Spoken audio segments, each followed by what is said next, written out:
Oh là! Je pense que la caméra est trop près. Attendez, on va enlever ça parce que c'était pas poli du tout. Même si c'est cool, hein, c'est une musique qui m'ambiance un peu. Hey, aujourd'hui on se retrouve pour une nouvelle vidéo de livres. Je vais encore vous parler de livres parce que c'est trop bien. Je tourne les vidéos plus vite que je les monte. Du coup un jour on va avoir un problème. Un énorme problème surtout. Parce que en fait genre j'ai tourné la vidéo genre mai, juin, août. Et je l'ai pas montée donc je ne sais absolument pas à quoi elle ressemble. Pour l'instant c'est juste genre des documents stockés dans mon disque dur. Et du coup il faudrait que je la monte. Mais je commence à monter genre les trucs que j'ai fait début juillet. Donc la vidéo qui est tournée fin août. Voilà, t'as compris que ça va mettre un peu de temps. Donc je sais pas du tout à quoi ça ressemble. Je sais pas à quoi ça va ressembler. J'ai une petite idée mais c'est assez flou. Du coup je recontinue parce que c'est un truc genre... C'est plus simple et comme ça je peux redonner les livres genre au CDI ou à la bibliothèque rapidement tu vois. Puis j'aime bien vous voyez différentes tenues, différentes coiffures. Voilà. J'ai lu Un si petit oiseau de Marie Pavlenko. En vérité c'est la deuxième fois que je le lis. Parce que la première fois je l'avais lu Je l'avais lu en janvier et là je l'ai relu en août. Je vous dis pas le résumé parce que j'aime bien genre... Lui, je me suis relancée, je savais absolument pas du tout de quoi ça parlait, le résumé derrière vous parle absolument pas de quoi ça parle et c'est ça qui est vachement bien.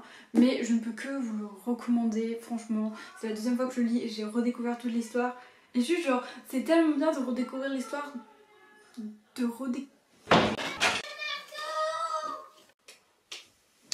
C'est tellement bien de recommencer toute l'histoire. Et vraiment, il y a plein de trucs que j'avais oubliés, plein de détails genre, que j'avais oubliés. Wow, c'est cool, maintenant tu t'en vas, je finis la vidéo. C'était trop bien de redécouvrir l'histoire, de redécouvrir les passages, genre j'ai redécouvert genre plein de petits détails que j'aime trop. Et voilà, juste j'adore ce livre. Voilà tous les marque-pages qu'il y a alors que j'ai déjà fait genre... C'est pas... Non, c'est pas les marque-pages. Toutes les citations que je veux garder alors que j'ai déjà fait une session genre citation dans un cahier. Donc bah je vais recommencer. Voilà. Je sens qu'à force ça va poser problème parce que genre... Quand je voyais les citations que j'avais notées, j'étais... Je me souviens, et voilà, et j'ai pleuré pendant ce livre, genre j'étais au bord des larmes, et juste genre c'était trop bien, c'était mon moment genre cocooning du soir, et genre le soir je me posais, je lisais ces petits oiseaux, et je savais que j'allais aimer ce livre, et c'était tellement bien. Donc ça pour me préparer à la rentrée, c'était juste genre... Voilà, j'ai juste rekiffé ma lecture, c'était trop bien. Je pense que ce livre va être relu. Aïe aïe aïe. Après du coup maintenant que je l'ai acheté, genre c'est beaucoup mieux. Je vais vous parler de Amour solitaire de Morgane Hourda. Au début, j'ai pas trop fait gaffe. Vous voyez, genre c'est passé beaucoup sur Bookstagram, ça fait beaucoup genre le buzz. Et j'étais là, bon bah, j'étais un peu sceptique, tu vois. Et puis bon bref, ça me parle. Et je l'ai vu au CDI, j'ai dit bah vas-y en fait. Genre, je savais même pas qu'ils avaient ce type de livre et quand j'ai lu, parce que je lisais les tranches, je l'ai trouvé lui et j'étais là mais il est long. Donc j'étais hyper surprise qu'il est long. Et au début, j'ai pas vraiment fait gaffe. La couverture est très minimaliste.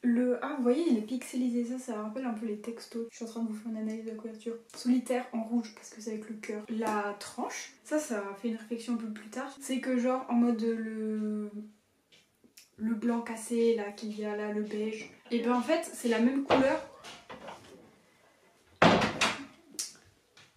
Mais pourquoi tout le monde vient me déranger pendant que je fais cette vidéo? Je vais vous expliquer le concept. Je vous ai pas expliqué le concept du livre, je suis totalement ouf ici. Le concept du livre c'est que en fait c'est des inconnus qui... Des inconnus. En fait Amour solitaire à la base c'est un compte Instagram qui a recueilli pas mal de témoignages d'amour par certaines personnes anonymement. Du coup il a recensé dedans tous les des messages que des personnes se sont envoyés. Et il y a 278 contribuants. C'est pas on va dire une énorme conversation construite sur le profil Instagram, c'est des milliards de bulles, de parenthèses, je sais pas comment expliquer. C'est un grain de riz. Un grain de riz. Un grain de riz de la vie d'une personne. Et ça c'est plein de grains de riz de personnes, tu vois. Donc ça fait une belle salade. Mélangée par Morgane Hourda. Pourquoi je fais toujours des allusions à la nourriture? I don't know. Je commence à parler anglais, tout va bien. Bon bref. Et je crois que j'arrive pas à m'exprimer sur ce livre. Genre, j'ai beaucoup aimé aussi parce que genre, en fait c'est les remerciements et trucs, c'est que c'est un côté genre en mode... Au début elle dit que en fait genre les amoureux du coup ils s'envoient plus de lettres mais on s'envoie des messages, tu vois, c'est comme si ça s'était décalé. Et peut-être qu'un jour on s'enverra des messages genre via notre cerveau. Que maintenant il n'y a plus de lettres enflammées et qu'on retrouvera genre X temps plus tard et qu'on regardera comme les lettres de Tolkien en mode haha C'est sous format SMS et maintenant c'est regroupé, certains passages sont regroupés sous un format de livre et sur un compte Instagram. Donc ce livre il était genre touchant, je sais pas, genre il était touchant, c'était mignon, c'était... Juste c'était genre deux personnes qui discutaient et qui s'apprennent à se connaître et tout. Et des fois genre il y avait des temps morts, tu vois. Et des fois j'avais l'impression aussi que c'était pas... Il y avait pas toute la conversation et que genre des fois ils se... Comment t'expliquer ça? Des fois il y avait l'impression des trous dans la conversation, tu discutais un peu plus et que parfois ils discutaient pas, quelque chose comme ça. Et des fois je voyais que bah, c'était des bouts genre qui n'avaient aucun rapport entre eux et des fois genre j'étais là mais en mode ces deux trucs ils ont trop de rapport alors que bah ça provenait peut-être pas de la même conversation. Enfin, le travail de l'auteur dessus est dingue et c'est un roman genre vraiment je pense que s'il y a quelqu'un qui ose dire genre en mode les amoureux ils s'aiment plus machin chose et tout, vous leur donnez, vous leur offrez, je sais pas, débrouillez-vous, vous leur donnez le livre et vous leur dites lisez ça et juste voilà ils vont se prendre une claque monumentale. Bref, petit roman à découvrir. Donc je vous conseille les deux. Je sais pas quel roman va y avoir dans cette vidéo. En tout cas actuellement j'en lis deux. Donc il y a de fortes chances qu'ils finissent dans les prochains genre clips. Je sais pas combien j'ai de temps. Donc bon bah on va essayer de faire ça clair et concis. Parce que bah quand t'as une vidéo de 22 minutes de rush t'es un peu en mode... Donc voilà. Donc j'ai lu Une braise sous la cendre de Sabaa Tahir. On a beaucoup entendu parler en bien.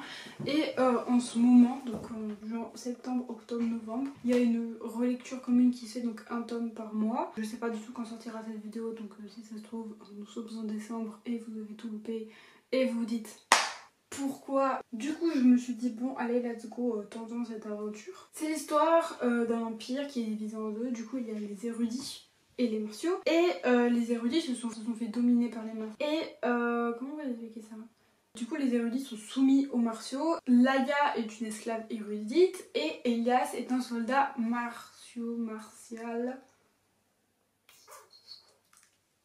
Bref, tous les opposent, hein. Clairement. Enfin, il y en a un, il est fils unique, l'autre elle a un frère. Tous les opposent, mais aussi tous les relient.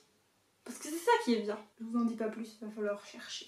Déjà genre dans le résumé il y a le mot érudit et ça m'a fait penser à Divergente, vous savez genre il y a les factions, il y a les érudits, les audacieux, les altruistes, les fraternels, je ne sais plus s'il y en a 4 ou 5, le principe tu vois genre, il me semble qu'il y en a 4. Du coup ça m'a fait penser à Divergente, ça n'a aucun rapport avec Divergente mais ça m'a fait penser à ça. Il y a deux points de vue du personnage, ça j'adore, franchement genre j'adore. Si vous écrivez un livre là et que vous voulez que j'apprécie le livre, ce qui n'est pas obligé, hein, vous avez le droit que je le délaisse. Franchement, moi j'adore quand il y a deux points de vue de personnages, genre... En plus quand t'as la même scène, genre des deux points de vue, c'est... Alors là, c'est trop bien ça. Je suis arrivée dans le livre, d'un coup ça a fait boum. J'ai pas compris. Les 10 premières pages sont vraiment genre hyper rapides le début et les 10 premières pages j'étais mais paumée et j'étais là mais où suis-je? Ça me plaisait bien le style d'écriture de l'auteur, du coup j'ai dit... On continue, pourquoi pas. Donc j'ai continué, évidemment j'ai un peu tout compris, tu vois, ça, au fur et à mesure ça se met en place. Il y a un style d'écriture où tu vois, genre, elle va te faire tilter sur quelques mots et pour un lecteur aguerri, je me... Bref, genre, il y a des mots, genre, tu vas les retenir et ça va faire des... Au fil du livre, il y a des points d'interrogation et ça va se débloquer par la suite, tu vois, comme un peu un genre d'escape game. Je te compare à beaucoup de choses quand même, hein. Mon pauvre coco. Genre j'ai bien aimé parce que bon au début genre t'es un peu paumé mais après genre tu comprends au fur et à mesure ce qui se passe donc il faut s'accrocher, genre les 10 premières pages sont vraiment genre hyper dures mais accrochez-vous, ça en vaut la peine. Enfin moi je pense que ça en vaut la peine. Du coup genre quand on a des réponses genre un peu au fil du truc c'est hyper haletant, genre j'étais tout le temps en mode oh, c'est trop bien oh, et je savais pas du tout qu'est-ce qui allait se passer, genre j'arrivais pas du tout à prévoir ce qui allait se passer dans ce bouquin. Après peut-être que je vais plus prévoir le tome 2, si l'auteur arrive à me surprendre ce sera trop bien, ce serait trop bien. Du conditionnel. Mais franchement, genre j'ai bien aimé, genre il y avait un rythme haletant, c'était bien, il y avait des persos, enfin bref, il y avait un peu tout ce que j'aimais. Et voilà, je vous laisse. T'as fait une feuille sur le français? Je vais être rouge comme une tomate les amis. Est-ce qu'on n'est pas mieux là? Oh non mais c'est horrible. Si vous posez la question que j'ai une belle couleur tomate, c'est qu'il est 19h. Personne n'a dit qu'on pouvait pas tourner de vidéo à 19h et qu'il fallait une belle luminosité. Donc moi, j'ai pas... Vous savez la lampe ronde là que tout le monde dit là. Moi je tourne à la lumière naturelle. Bon, la lumière naturelle plus juste ma lampe. On fait avec les moyens du bord. Genre non tu filmes avec ce que t'as. Puis Bah ça, déjà je suis allée chercher le trépied, remercie-moi. On peut commencer. Normalement si je dis pas de bêtises, on est au 3e update que j'ai pas monté et on est au dernier livre. Alors je vais beaucoup toucher mes cheveux aussi. Je vous parle de Je suis ton soleil de Marie Pavlenko. C'est l'histoire, il faut que je vous dise un truc, j'ai pas préparé du tout cette vidéo. Je me suis dit, oh, ça fait un moment que j'aimerais filmer et parler de ce livre. En fait ça fait une semaine que je dois parler de ce livre. Et je me suis dit, bon bah allez let's go, c'est le moment tu vois. Et en plus j'ai arrêté un truc en plein milieu. Dont j'avais déjà lu Un si petit oiseau, qui lui est arrivé après ce livre, mais j'en avais grandement entendu parler sur Instagram, notamment parce que les booktubeuses recevaient des sachets de coquillettes et elles étaient un peu en mode ok. C'est l'histoire de Déborah qui va entrer en terminale.